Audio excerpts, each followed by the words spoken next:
let's say you had a bad week. In fact, let's say you had 2 bad weeks. What are you doing? What's your reaction to that as a merchandiser? What are you going, okay, I'm going, this is my plan.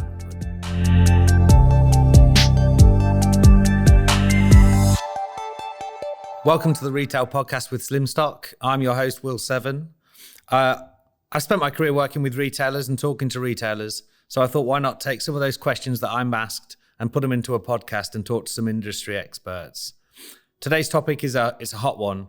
It's one that is gaining momentum in the market, S&OP. To discuss this, I'm joined by Mike Donnelly, a retail expert at Slimstock. Hi, Mike. Hi, Will. Could you start with telling us a bit about yourself and your history in retail? Yeah, of course. So before we start, you mentioned the word expert, and I think expert's a funny word because I think in 25 years of retail experience, you're always learning. So I think expert, complacency is the enemy of expert. Yeah. So I started my career in early 90s, directly from university, and I guess started at a very low level within the retail industry, typically what most people did that followed my profession. Started an allocator, and over the next 20 years, progressed from allocator to senior allocator up to senior merch, and eventually left the industry in 2016 to join Slimstock. So my career was predominantly clothing, fast fashion, for large UK retailers in the high street. So very broad experience, very kind of learnt good things to do, made some mistakes along the way, but loved every minute of it. Thanks, Mike. So can you just start with introducing the concept of S&OP? I know it's not super retail-y as a term, but really the principles of it. Well, I think in my world, S&OP, I never referred to S&OP. I knew of S&OP and I knew the principles of it, but I never referred to that. To me, it was always opened by WSSI. But S&OP it's a principle, it's a mindset, it's a concept that says you should be trading your environment, you should be trading your sales, you should be commercial in what you do. So it's not just about sales, it's not just about supply chain, it's about delivering a profit ultimately. So whether you call it S&OP or you call it OTB, it's the mindset that the deliverables are the same and the principles are the same, the terminology is different. But in all intents and purposes, it's exactly the same kind of functionality. And it's about working commercially, right? It is, and I go back to my role. I never refer to myself as supply chain. If anything, supply chain were a little bit subservient to my role. They were a deliverable or a delivery element of my commercial team. My role was to deliver profit, and supply chain was one of the means by which we move product around to deliver that profit. So there's always a disconnect between people talk about planning and demand planning, and no one really talks about trading and commercial. And I think that's where true S&OP lives. And that's where retail is, right? It's trading, it's being agile, it's moving, it's making sure that you never, there's never a lost penny. You identify the opportunities and you react to deliver them. But I think if you go back to retail years and many, many years ago, retail was a shop. You had a shop and you were a retailer and you traded your shop as if it was your entity, your profit, your stock. As companies grew and had more branches, more stores, the principles are exactly the same. You have more diversity, more product range, more kind of decentralized stock, but you're still a retailer, you're still a trader. So before we talk S&OP and trading and really get into the bones of the topic, I'm right in thinking that the process doesn't start there, right? There's a huge amount you need to think about before that, right? Yeah, absolutely. I think for me, trading was the reward for a well-planned range of well-planned season. So you start with an intention, an aspiration. This is what I want to achieve in my world, a 6 months or a 12-month period. But the planning element is as important as the trading element. It's where you essentially build the platform, you build the foundations of your business, often taking last year as an example and enriching it with what you know based on market intel, how your supply chain's changing, how your suppliers are changing, whether that's country of origin, price changes, all the factors that say what we did last year is a good starting point, a good baseline, but I'm now going to enrich it with what I know this year. All of that is just setting a platform to allow you to trade, because when trade happens, very rarely does everything follow what your plan. Things change, and that's the agility you have to be. You have a plan, but we always say the worst thing in the world is to have a plan and stick to it when you need to change it. Having a single plan and being so kind of heading down that route when you should change it's the worst thing you can do in the world. Yeah. But what mattered? So when you were talking about the plan, what did success look like? What were you sitting around talking about, thinking, blimey, I really need to make sure that X, Y, and Z KPIs are met? I think in my world it was quite easy. There was 5, and these aren't necessarily in order of sequence, but for me it was sales, stock, markdown margin, and profit. And probably the most important one was the profit one. Sure. What are you going to deliver to your shareholders at the end of the period, the end of the season? And sales are important, but unless you've delivered the right margin to allow you to sell it and make a profit, ultimately profit is what delivers the shares there, the market share there, the revenue they generate. So it was always that very simple: sales, stock, markdown margin, profit. And the stock element, which is probably more leaning towards supply chain, was you manage stock and you tracked stock, but ultimately the stock was a means to make profit. But you didn't mention availability. Oddly, I didn't. And again, my world, I lived in a retail environment that was predominantly clothing, ladies' clothing. So you think about a typical ladies' wear garment that might have a size of 8 through to 22. Tracking availability when you have 8 or 10 sizes. How do you track if you're available on most of your core sizes, but you're not on your size 8 or 22? Does anybody care? Well, if you're a size 8 or 22, you probably do. But if you're not, you're available in your core sizes. So availability wasn't really a metric I ever tracked. Yeah. If anything, I'd say in a retail environment, I was more interested in new product and churn and bringing newness in and almost chasing that unavailability. Yeah. For me, availability means you've sold it. So you're kind of, it's a little bit of a different mindset. You're chasing churn and you're chasing new product introduction, and you're less about tracking being available in stock. And this is different. If you're a supermarket where you have a fixture or a shelf, then availability is everything. So this is my take on what I did in my world. But availability was never really a measure I tracked. Maybe it should have been. Well, it is now. Retailers are we're targeted, and we spend a huge amount of time trying to work with retailers to make sure their availability is as high as it needs to be. But let's talk a little bit then about the process. So we've spoken about what you're trying to achieve and what the foundations are to deliver it. But from how did the operation work? What was your weekly, daily life looking like? So we'd always have a weekly trade meeting every Monday, and your timing depended on whether you had a good week or a bad week. If you had a good week, you were often last. If you had a bad week, you were often first. Yeah. But that trading meeting often started on a Sunday. You'd do your work. You track your progress through the week. You'd get a view of, by Monday, Tuesday, Wednesday of the week, if you're having a good week or a bad week. So you're kind of gearing towards the following week's trading. You're kind of putting in place either reasons for overperformance, and often a department that's overachieving is a more difficult one to maintain than a department that's underachieving, because you can turn things around relatively quickly. But if you're doing really well, your biggest challenge is you're going to run out of stock. So your Monday meeting was the meeting every single week, Monday morning, our Monday trade meeting. And say often that started on a Sunday afternoon, reviewing the sales and starting to put a kind of a narrative together explaining how your week has been and whether you've had a good week or a bad week. So that was your kind of your pulse. If you think of it as your heartbeat, that was your trading, almost your drumbeat of your world. And then on a monthly level, we'd have an open to buy meeting. An open to buy, again, it's a very retail-y terminology, and I'll talk about that in a moment, but it's more about looking at a slightly longer horizon, not just the 1 week, it's the next month, the balance to achieve, the rest of the year, the next season. So it was almost split between what I would do on a weekly basis and gearing towards the next open to buy meeting. So let's go back to that Monday trading meeting. Who's in that? It varied. So we'd always have, I think Monday trading was always lots of meetings. You'd have 4 or 5 different meetings, and then you'd have another meeting where it would be with more senior team, and then probably a final meeting where it's the directorship. So there was always, in my world, there was the merchandise manager, the sales manager, the buying manager, the marketing manager. And as you move up, you stay in some meetings and you drop out of some meetings, depending how big the department was that you worked on. My department was typically ladies knitwear, so it was, in an autumn season, it was the biggest department in the business. So the audience tended to change, but the core audience was always the same. Yeah. It was very rarely director level, but the next meeting it was always director level. And what was the goal of them? What was the output that came out of these meetings? So the outcome, for most part, it's to give them the comfort that if you've had a really good week, you can have another good week next week. And any action you need to take, any outcome, any decision making you need to make to continue the improvement or continue the strong sales was in place.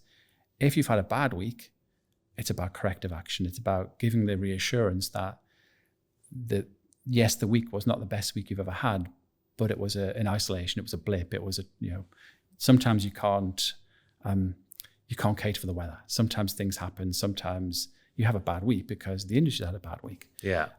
Where it gets more difficult, where you have a consistent 2, 3, 4 bad weeks. And luckily in my career, I didn't have many of those. I had some very bad weeks occasionally, but it's all about the agility to take it on the chin and say, yeah, we had a bad week. What we doing about it? Identify the issues and identify the risks, and also put some plans in place to say, well, we know why we've had a bad week, and actually everybody's had a bad week. Let's not panic. We've got another 26 weeks or 25 weeks to correct ourselves. And I always think a lot of the trading is context based on where you are in the season. Yeah. So if I'm in a knitwear department and I have a bad week in July, okay, well, that's probably going to be very low risk. If I have a bad week in the first week of December, then I probably have more of a worry. So it's all relative. So tell me a bit more then about, let's say you had a bad week. In fact, let's say you had 2 bad weeks. What are you doing? What's your reaction to that as a merchandiser? What are you going, okay, I'm going, this is my plan. So if I think back to my career, that you have a bad week or 2 bad weeks, you start looking ahead. You start looking at what's coming down the pipeline in terms of new products. And really you're then trying to look at, have I got more of what's not selling now coming, in simple terms? Yeah. Or have I got newness that's going to change the course or direction of my department? Because what you find in retail is if you have a bad week or a bad 2 weeks, if there's a trend that you've made a decision to go into a certain category or a certain product group or a certain look, if you've got that wrong, then the worst thing you can have is more of that stuff coming. And I've had that occasion where you have a certain product group and you've gone into a direction from a design point of view and it's been wrong. Yeah. And you'll never change that because you have to be able to take risks and do things. If you're very safe, you'll have a very, very average performance.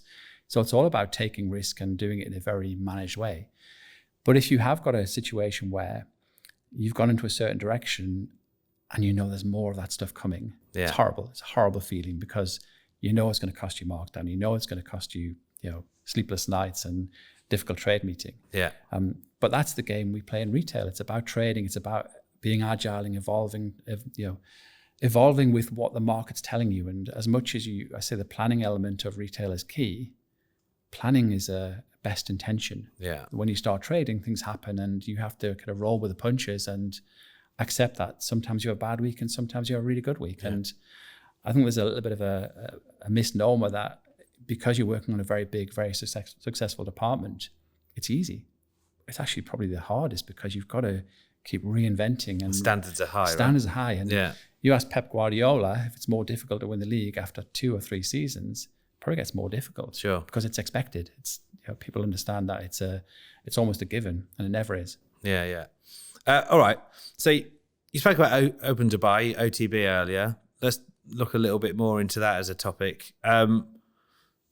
Why is it important? Why is it important to a retailer, and particularly, with reference to your career? How did you use it? Well, open to buy, it's something that doesn't really get used outside of retail. And think of it as you're spending what you earn or what you generate. So you'll start with a season where you have an intention sales plan, a stock plan, a markdown plan, and that gives you a kind of essentially a budget. How much can you spend? And through the season, if you're overachieving, you're generating open to buy, and if you're underachieving, you're eroding open to buy. So it's a checkbook. Essentially, it tells you how much you can spend and how much you can pay your suppliers and how much business you can generate.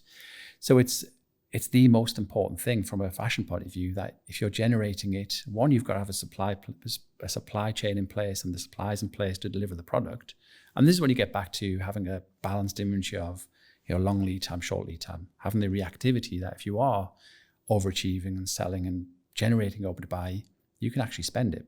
Because the worst thing you can do is have a really strong performing department, but you're on a 25-week lead time, so you can't do anything about it. So you end up having to either give the open to buy to somebody else, which is horrible. You never want to do that. You want to protect it and you want to kind of grow your own. Yeah. But it's a way of tracking your target closing stock at the end of, let's say, week 52. I want to close with a very small amount of stock. If I'm overachieving in sales, I need to buy more to guarantee that closure. If I'm underachieving, I need to cancel open to buy to guarantee that closing stock. So it's a mantra that we all live by, that open to buy generation. The reason we have open to buy meetings is to decide what to buy, decide what not to buy. but it's a hugely important part. And it goes back a little bit to the point I made earlier about you have best intentions, you plan your range as best you can, you plan your category mix, your supplier mix, your country of origin mix, your price point mix. But until you start trading, that's redundant, it doesn't matter. When you start trading, you start seeing what's actually happening, that's where the agility comes in. And so I go back to my point earlier, we talk a lot about demand planning and inventory planning, and as a retailer, trading is where you make your money. Yeah. It's where you save money or where you make your money. And I guess like anything, as a retailer and with trading, you've got to work with the products that you've got. When in our world now, in your new Slimstock world, rubbish data into the system generally means rubbish out. And I guess the skill is when you've not got the product range that necessarily delivers the performance you want, it's about how you make the most of it, right? Yeah, exactly. Everything will sell eventually. If you price the product right, people will buy it. The skill is pricing it right and choosing how. Let's imagine you have something that isn't working as well as you'd expect. Yeah. You can fine tune your pricing and still deliver a, maybe not a profitable, but certainly profit neutral result. And sometimes profit neutral is a win. It's right? a win. Yeah. So there's almost this caveat of not every product you sell is going to be a bestseller. And if you try to be very safe and you try to be very kind of risk averse and mitigate risk, you'll end up with a range that nobody buys because it's too bland. It's too. A good example, if you look at a typical menswear environment, the best-selling product will be grey and navy. Yeah. Now, if you walk into a shop, you're not going to see every single product in grey and navy because no one would buy menswear. Same in ladies' wear. Black's always the best-selling colour, which makes it quite difficult for a web shop because black doesn't really work on a screen. So you've got to accept that part of the trading is taking risk and doing it in a measured and a managed fashion, but also accepting that you're going to get some product wrong, because if you're not willing to take risks and you're safe, well then you'll never achieve anything because you're too safe. It's definitely a balance, it's definitely a skill. But you mentioned about data, and I think throughout my career when I first started, data was quite rare. You didn't get where we are now in the 21st century and the amount of data we've got and the analytics tools we have. And back in my day, it was all manual. It was all very, spreadsheet heavy and instinct and gut feel. And you were making decisions that weren't necessarily data. They were based on instinct and what the market's telling you. I think I've seen that over the last 20 years, that evolution, that now sometimes you've always got too much data. So you're trying to see the meaningful data when back in my day it was easy because you had very little data to work with. Yeah. Follow the gut. Follow the gut. And that's still important today, I think. And I think that's where I go back to the point of buying and merchandising, and retail is a combination of buying, merchandising, and design. Having a good gut and a good eye for detail and eye for product. The data is important, but also being a trader and being a retailer and taking a punt and knowing what a good seller is and the best seller is, and also accepting the fact that you'll get some products wrong. Yeah. And embracing that and encouraging that that risk. And it comes back to risk management. Where do you put your risk? Do you put your risk in 500 stores or you put your risk in 50 stores? Yeah. It's easier to put your product in 50 stores and get a taste of how the product's working and then extend it to 500 stores than it is put it in every single store you have, and all of a sudden you've got a huge markdown. And so let's go back to the start of your career. If you were to start again and Mike Donnelly of today talks to Mike Donnelly had less grey hair all that time ago, what would you tell yourself? I think enjoy it. I think enjoy it and embrace it, and accept the fact that you're going to get some things wrong. And you're going to make some mistakes. I've made mistakes in my career, and they make you better, they make you stronger, they make you learn. But I think enjoy it. Don't take it too seriously. And I think typically in retail, you're delivering sales and delivering margin for somebody else. That's the nature of the game. And it's important, but it's very rarely life or death. So you have a good week, celebrate it. If you have a bad week, take it on the chin. Yeah. Neither of those define you as a person or as a merchandiser. So you have to accept that in a 52-week year, you will have hopefully more good weeks than bad weeks. But a single bad week doesn't make you a bad merchandiser or a bad buyer, and a single good week doesn't make you a bad merchandiser or buyer. So I think you have to not take it too seriously, be professional, but also don't take it seriously. I spent 20 years in the industry, and Does that make me an expert? I'm not sure it does. I think it makes you experienced. And would I go back and do things differently? Probably not. I think it's a different industry now than it was 20 years ago, and you never stop learning. Hence my question about being an expert. I think there are different challenges now than there were 20 years ago, but retail is retail. And you think back to when, if I had one shop or 1,000 shops, the principle of putting the product in front of the customer, making it attractive in terms of product, attractive in terms of price, that's still the same as it was 50, 100, 200 years ago. Retail is retail. And I guess with that in mind, retail is retail. And to kind of maybe to try and summarize what you've shared with us today, is that S&OP is kind of the new-ish word for things that we've always done. Retailers have always regularly met. They've always traded. They've always had the processes, the technology, and the people in place to deliver what they need to deliver to their consumers. But we now call it S&OP or, other relevant phrase. Yeah. And I go back to my point earlier. S&OP to me is a mindset. It's a trading mindset that says, if any of those functions function in isolation, you won't deliver your outcome. In my world, it's profit.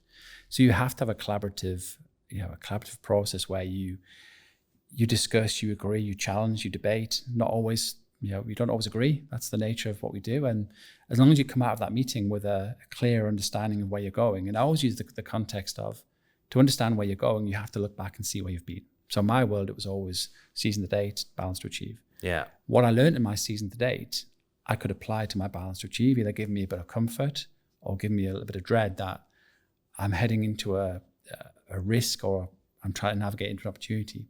So it's very much about giving you the tool that says, yes, I've had a really good season so far and I've got a really big sales plan, but if I'm going to run out of stock in 6 weeks, I'm in trouble. So it's giving you a little bit of a view of the future so you can perhaps do something about it. Whether that's do something about it in a positive way or do something about it in a negative way. Yeah. But that mentality, it is I go back to my corner shop analogy, that is S&OP. You look at a corner shop, they're managing their sales, their stock, their marketing, they're doing a one-man band in a single retail environment. That is S&OP, whether it's wholesale, retail or manufacturing. Got to confront the challenges you face. Yeah, and see them as soon as you possibly can and own up to them and face them on and tackle them, whatever that means. Mike, thanks so much for joining us today. Pleasure. On the Retail Podcast. Like I say at the end of every podcast, if you want to join us in this hot seat to talk a bit about retail topics or have any topics that you want us to cover, then please feel free to share them. Cheers for today. Thank you.